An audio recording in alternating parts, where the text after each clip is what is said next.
দেশের বাইরে আমার কোনো ঠিকানা নেই, এটাই হলো আমার ঠিকানা। এই দেশ, এই দেশের মাটি মানুষই আমার সব কিছু, কাজে আমি দেশের বাইরে যাব না। কিন্তু বিএনপিকে ভাঙা যায় না, যাবে না, কোনোদিনও পারবে না। ফখরুদ্দিন মঈনুদ্দিনও চেষ্টা করেছিল। এতদিন গণতন্ত্রের জন্য সংগ্রাম করেছি, এখন অনেক বয়স হয়েছে, তারপরেও বিশ্বাস আছে, আস্থা আছে, আল্লাহর উপর বিশ্বাস আছে এবং আল্লাহর রহমত আছে।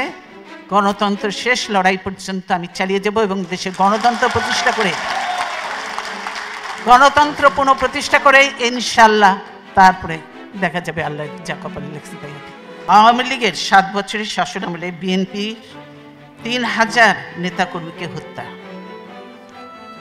1200 জনকে গুম এবং 1012 জনকে ক্রস ফায়ারে হত্যা করা এবং গুরুতর আহত হয়েছে 5000-এরও বেশি গুরুতর আহত। মিথ্যা মামলার সংখ্যা 24,000। আসামি করা হয়েছে 7 লক্ষ নেতাকর্মীকে এবং অজ্ঞাত লাশ উদ্ধার হয়েছে 6478 জন। এইসব মানবজমিনের সূত্র সব এবং বিভিন্ন পত্রিকায়। এই হলো অবস্থা। বিএনপি নেতাকর্মীরা এখন জেলখানায়। আমাদের কর্মীদের থানায় নিয়ে যে পায়ে গুলি করে দেয়, পঙ্গু করে দেয়, এরকম একটা না, বহু ঘটনা হয়েছে। এবং শুধু তাই নয়, তারপরে যে সেই ছেলেটার ট্রিটমেন্ট করা দরকার মানবিকতে, সেই ট্রিটমেন্টটা পর্যন্ত তাকে দেয়া হয় না। একটা ছেলে কয়েকদিন আগে আমার অফিসে এসেছিল, সে বলল যে সে আন্দোলন করে করে আমাকে ধরে নিয়েছে থানায়, ওকে হাতের মধ্যে এরকম রাইফেল ঠেকিয়ে গুলি করলো। ওর হাতটা যে কী অবস্থা হচ্ছে দেখলে খারাপ লাগে। ওরা বলেন তোমার চিকিৎসার আমরা ব্যবস্থা করবো। এই হলো অবস্থা। দেখলেই ধরে নিয়ে যাবে, গুলি করে দেবে, নাহলে মেরে ফেলবে।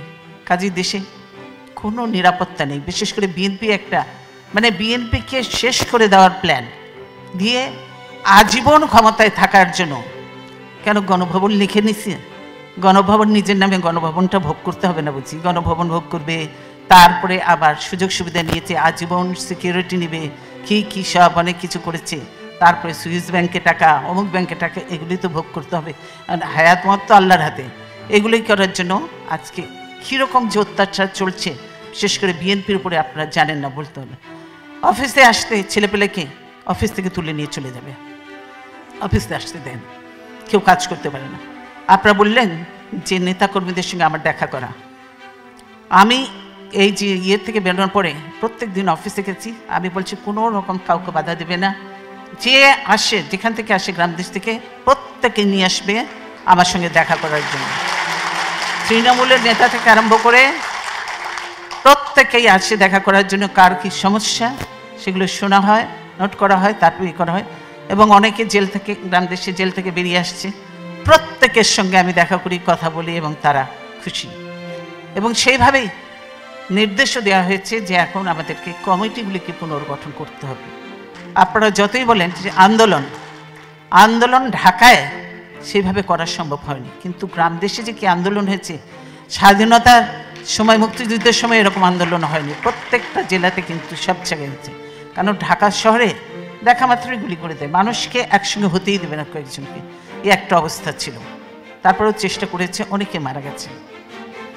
কিন্তু সেই জন্য এখন আমরা তারপরেও বলে দিয়েছি ঢাকা সহ সারা দেশে যে কমিটিগুলি হচ্ছে, কমিটিগুলিকে পুনর্গঠন করতে হবে, কমিটিগুলি পুনর্গঠন করতে হবে এবং পুনর্গঠন করা হবে তাদেরকে দিয়েই।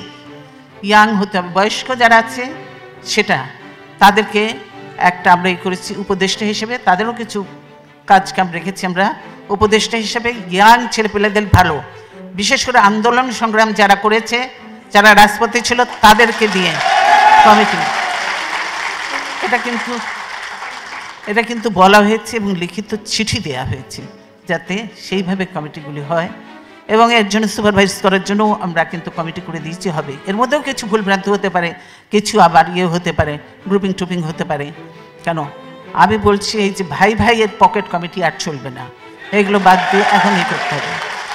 প্রতিশোধ প্রতিহিংসা রাজনীতি বাদ দিতে হবে। প্রতিশোধ প্রতিহিংসা দিয়ে কোনোদিন কোনো কিছু হতে পারে না। প্রতিশোধ প্রতিহিংসা রাজনীতি বাদিয়ে জাতীয় ঐক্য করলেই সম্ভব। এখানে একটু আওয়ামী লীগ আর বিএনপির মধ্যে পার্থক্য। বিএনপি সবসময় জাতীয় ঐক্য প্রতিশোধ প্রতিহিংসার ঊর্ধ্বে সকল নিয়ে কাজ করতে চায়। এই হাসিনা আজকে দেশের এই অবস্থার জন্য সম্পূর্ণভাবে হাসিনা দায়ী। কারণ হাসিনা, এই যে আমি শ্রদ্ধার সঙ্গে স্মরণ করব, বিশিষ্ট সাংবাদিক ছিলেন, বিবিসি সংবাদদাতা ছিলেন সিরাজুর রহমান সাহেব, তাকে আমি শ্রদ্ধার সঙ্গে স্মরণ করছি। আমি খুব ভালো মানুষ ছিলেন, মুক্তিযোদ্ধা ছিলেন সিরাজুর রহমান সাহেব। তিনিই তার ইন্টারভিউ নিচ্ছিলেন এবং বলেছিলেন, আমি বাংলাদেশে যাব রাজনীতি করার জন্য নয়, প্রতিশোধ নেওয়ার জন্য। হাসিনা এই কথাটা বলেছে, উনি বলে এটা ঠিক হচ্ছে না, কিন্তু হাসিনা বলেছে আমি প্রতিশোধ নেওয়ার জন্য। তাই আজকে প্রতিশোধ নিয়ে বাংলাদেশকে একদম খোকলা বানিয়ে দিয়ে, বাংলাদেশকে একদম ধ্বংস করে দিয়ে, সমস্ত প্রতিষ্ঠান ধ্বংস করে দিয়ে বাংলাদেশকে তার বাপ তলাবিহীন ঝুড়ি বানিয়েছিল। এবারে তার থেকেও নিচে কোথায় কি বানাবে আল্লাহর নামে, বাংলাদেশকে ধ্বংস করে দিয়ে তিনি হয়তো দেশের থেকে চলে যাবেন।